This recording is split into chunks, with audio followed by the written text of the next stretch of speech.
Nisargadatta Gita by Pradeep, Apte. Why say that I do anything? Whatever is done by the I am, and you are beyond it. Why at all say that I have done this or I have done that? As you abide in the I am without words, you will soon realize that it is the I am that is the doer. Repeatedly not identifying as the doer is another technique suggested for getting stabilized in the pure I am and going beyond it. Actually, that is the real state of affairs, but it is your conditioning that has made you believe that you are the doer. Beware of the I am growing over your true nature and giving you the false feeling of being the doer. The path is indeed slippery, even for the most advanced seeker. After understanding and getting stabilized in the I am without words, you may start getting glimpses of your true nature. Here, the Guru warns you to be very alert. Why so? Because the I am is indeed difficult to do away with. Quite swiftly and quietly, it may grow again over your true nature and trap you, and soon you will start believing that you are the doer. This will bring you back to square one and undo all the progress that you had achieved.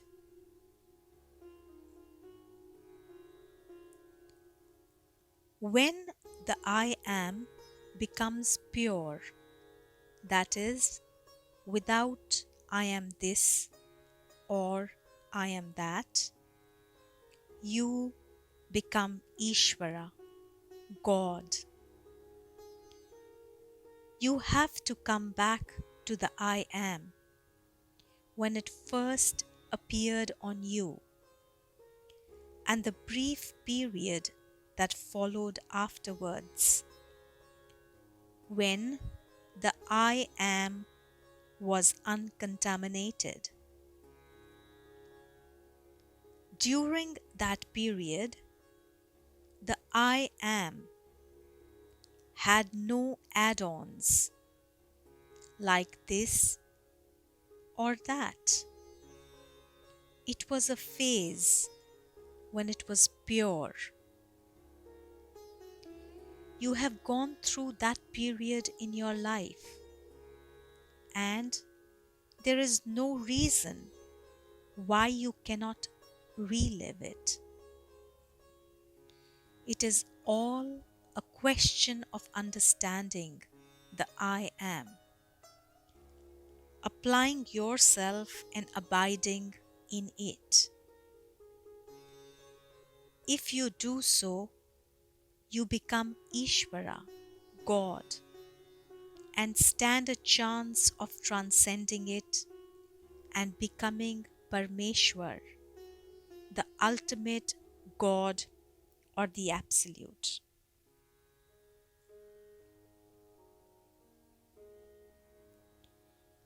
The feeling I am comes to you only because there is something older or earlier in you to which this I am appears.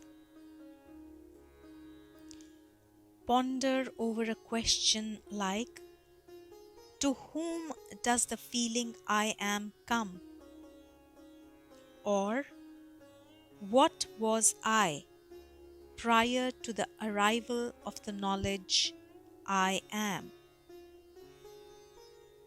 When you do so, you will realize that there has to be something older or something before on which this I am appears.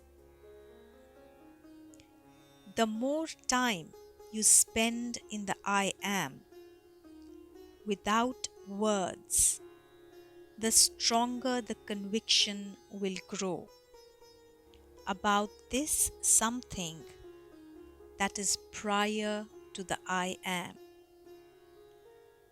Finally, that something becomes your goal, something to and to focus on, for that is your true absolute nature.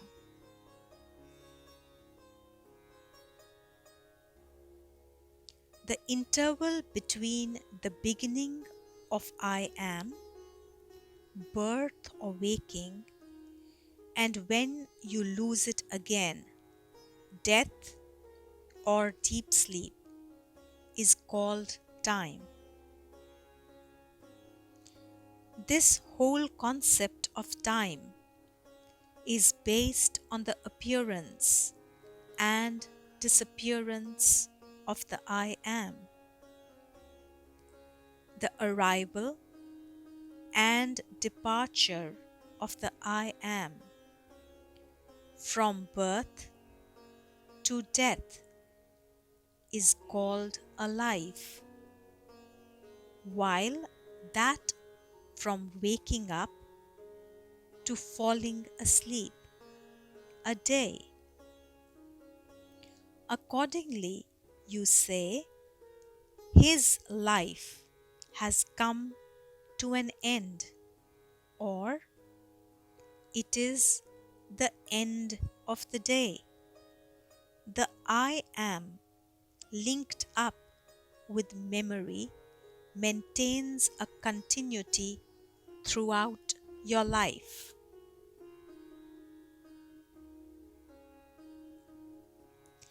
The feeling I am is itself an illusion. Therefore, whatever is seen through this illusion cannot be real. The essence of the 5 elements and 3 qualities that make up the body-mind is the knowledge I am. The body-mind, as we know, is impermanent and destructible. The I am depends on it for expression. Thus, the I am, since it is destructible and dependent, cannot be the reality which is indestructible and independent. The feeling I am is thus unreal and an illusion. Whatever we see or know is through the I am. Thus, it's all an illusion and unreal.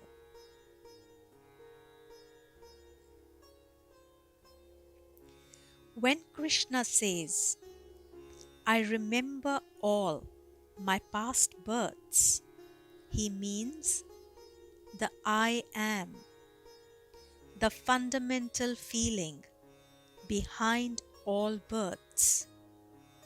There is no I am such and such.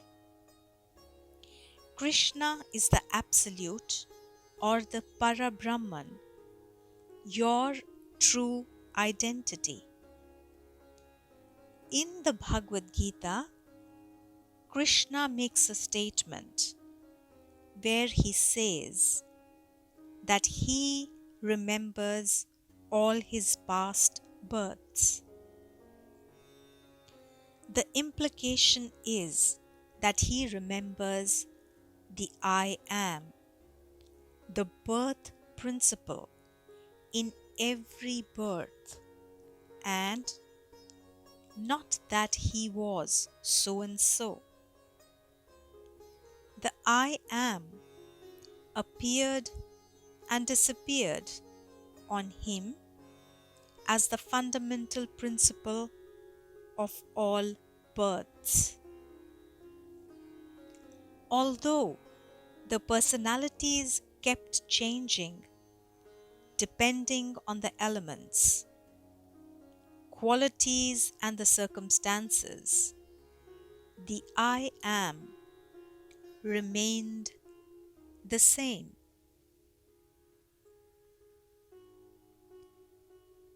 You are not always in contact with the I am, or it is not permanent.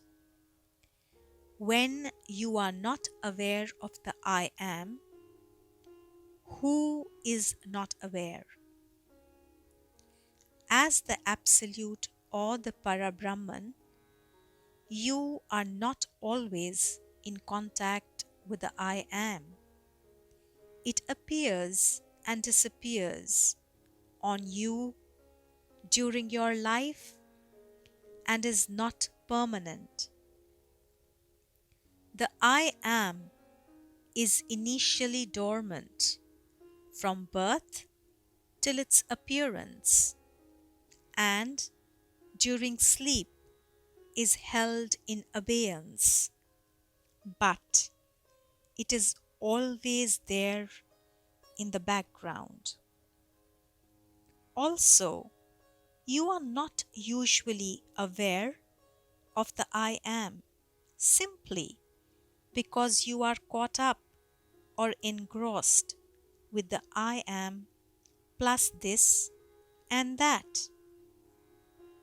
The add-ons to the I am make you totally oblivious of its purity, and in a dreamlike manner you steer your life. Now you are being told to come down to the I am in its nascent pure form, without words, and abide in it. In the process of this abidance, the I am disappears, or you are not aware of it. Then, who was not aware of it?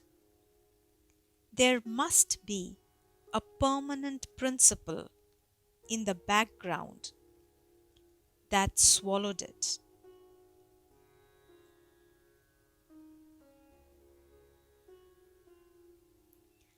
The I am has great potency. The entire manifestation has come from it. Go to the I am state, remain there, merge, and go beyond. Just observe the tremendous potential of the I Am. It has kept the whole world running. The entire manifestation has come from it. Its perpetual stubbornness is astonishing. To be free from it, you have to understand it in its utmost purity, and then meditate on it for a reasonable amount of time. The intensity of your meditation should be such that you become totally one with the I Am. Then a moment will come when it merges into itself and you go beyond to your true being, which is the Absolute or the Para Brahman. The I Am is the Guru in a body, which is witnessed by the Self or Satguru in you, which is unmanifested. The I Am is there in everything, in everybody. It is the very basis or fundamental principle of all that you perceive. You must consider it as the Guru, the God, the guide, which will lead you to the Self or the Satguru, the great Guru. It is the Satguru or the Self that witnesses the I Am, or the Guru in the body. The Satguru is the Absolute or the Para Brahman, which is ever there and never manifested.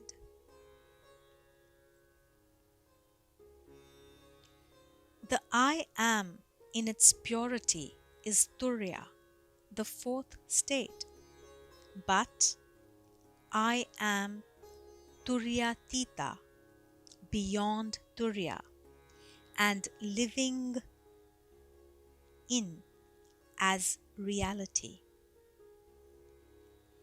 In describing his own state or standpoint, the Guru makes the whole teaching so simple and clear. It could not be put in a simpler way. The I Am has to be understood in its purity, just as it arises, and is wordless. This can be done by either recollecting the moment it arose at around 3 years of age, or by trying to catch it when you just wake up from deep sleep. In this pure state, it is the turiya or the fourth state which is always there in the background and on which rest the other three, that is, waking, dreaming, and deep sleep. On entering and abiding in the turiya or fourth state, you can go beyond it into the turiyatita or beyond the fourth and live as the Absolute or Para Brahman, which is reality.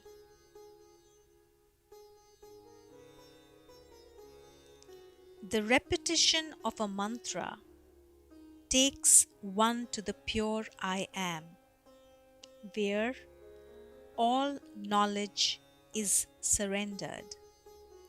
You merge with the Absolute, beyond all name and form. Japa or repetition of a mantra like Soham, I am that, or Aham Brahmasmi, I am Brahman, for a long time takes you to the state of pure I am. On residing in the I am, a moment comes when this first and last piece of knowledge, I am, is also surrendered.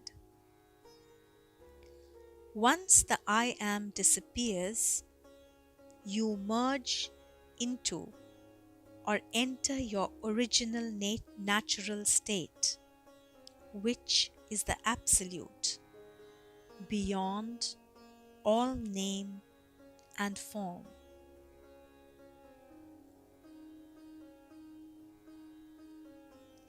If you were to dwell in the I am and firmly abide in it, all external things will lose their grip on you.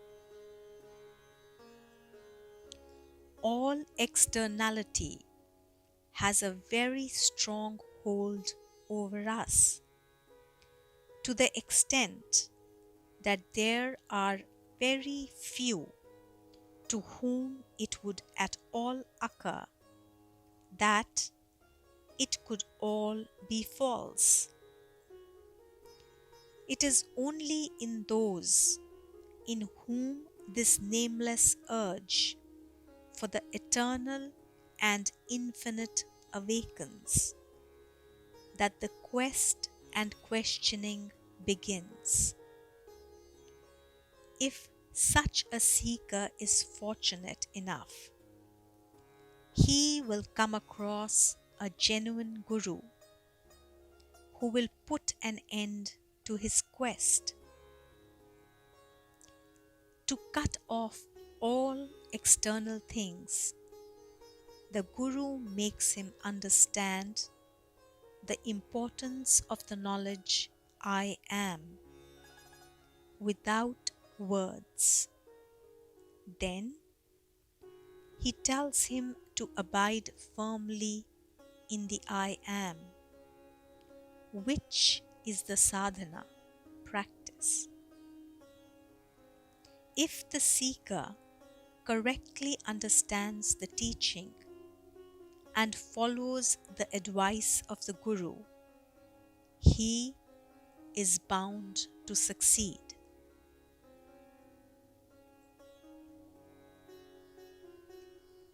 There is nobody else but me, or I am.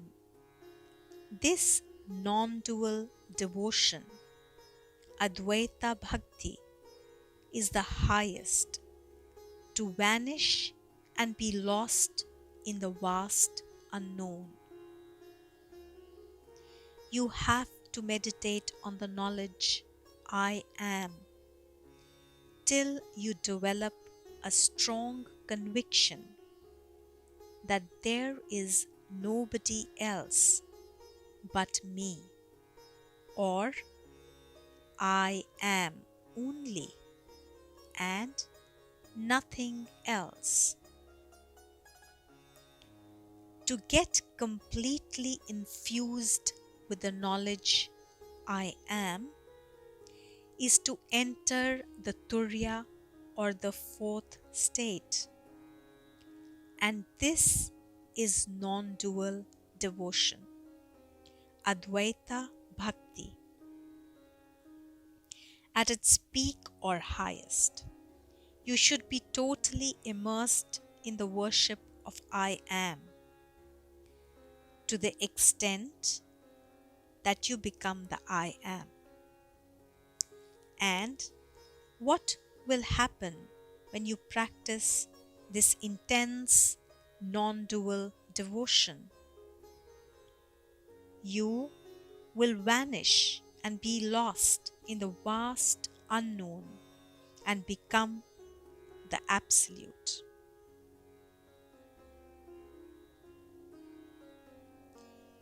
Thoroughly investigate the appearance and disappearance of the I Am. Did you desire it, or did it just happen? After the Guru makes you understand the importance of the knowledge I Am without words, you have to investigate it thoroughly on your own. For this, you have to ponder over what he has said constantly. As understanding, meditation, and conviction grow together, the important question about the appearance and disappearance of the I Am arises. The question is, did it occur through your wanting or desiring? Was it a volitional process? If you have correctly understood the I Am, your answer would be that it came and will go spontaneously on its own. This will strike a blow at the belief you hold that you are doer, and may even end it.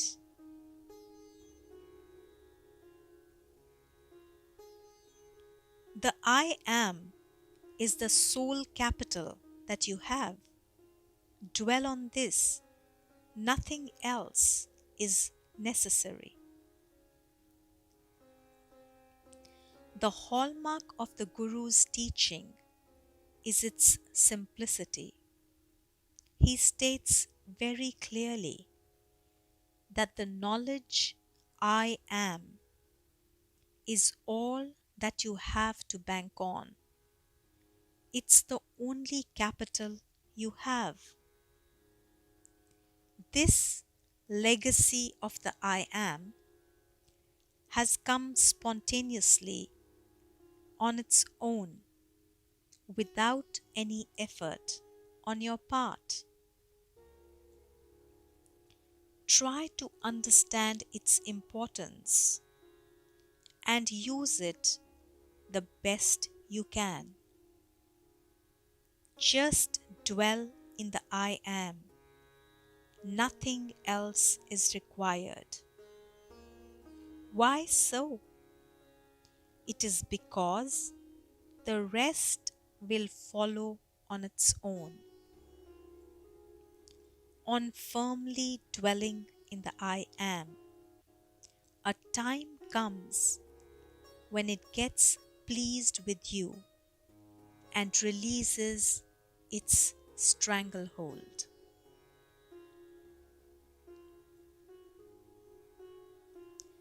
The I Am is only a little distance away from the true state. Hence, it is unreal. For whatever is away from the true state or reality is unreal.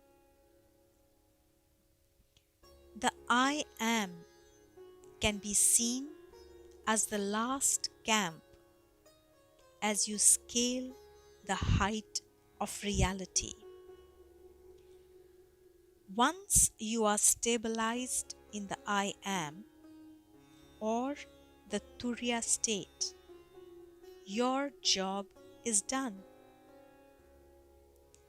This state, though very close to reality or the Absolute, still has to be classified as unreal.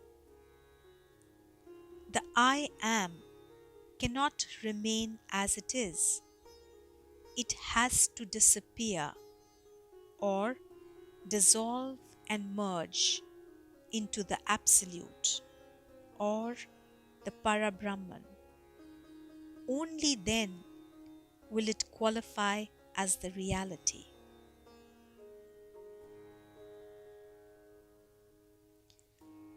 All yoga and practices come through the consciousness of I am, which is itself an illusion. All happenings in this illusion are relative and time-bound. Understanding the knowledge I am as the source of everything is of primary importance. Whatever activity you may do, whether it is day-to-day work or yoga or any other practice, all come through the I am. This I am that has appeared on you is an illusion, is the beginning of time, and will end one day. All activities are based on duality and duration. Hence, they are relative and time-bound and never ever come close to reality. The knowledge I am is the closest to reality. So, understand and abide in it.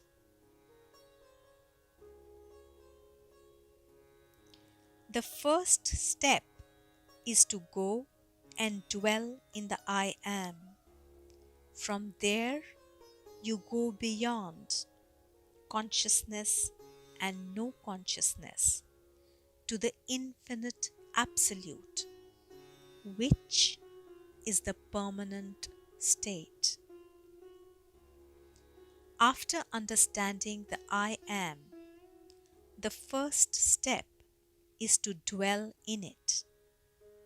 You have to dwell in the I am by putting the body idea completely away.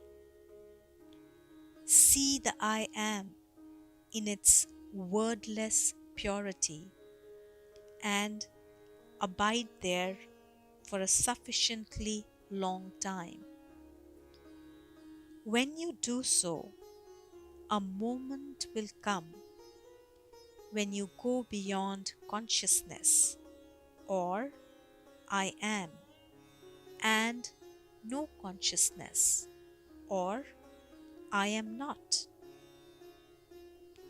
When this happens, you will merge in your true nature, the Absolute, which is a permanent state.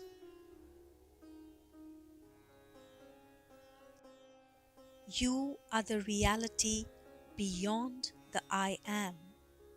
You are the Parabrahma. Meditate on this and remember this.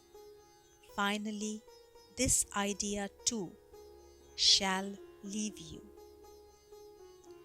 The Guru has tried every way to make you understand the knowledge I am.